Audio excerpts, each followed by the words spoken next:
So, akong ipanawagan tanan ng mga kaigsunan nga nas palibot, palihog ug lingkod dinhi kaysa dili madugay mulupad na ang biyaheng ayuste.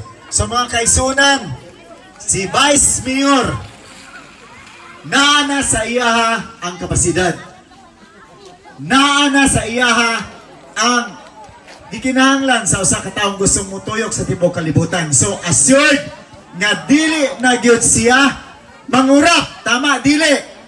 Okay, wala na'y corruption kung si Vice Mayor ang mulingkod.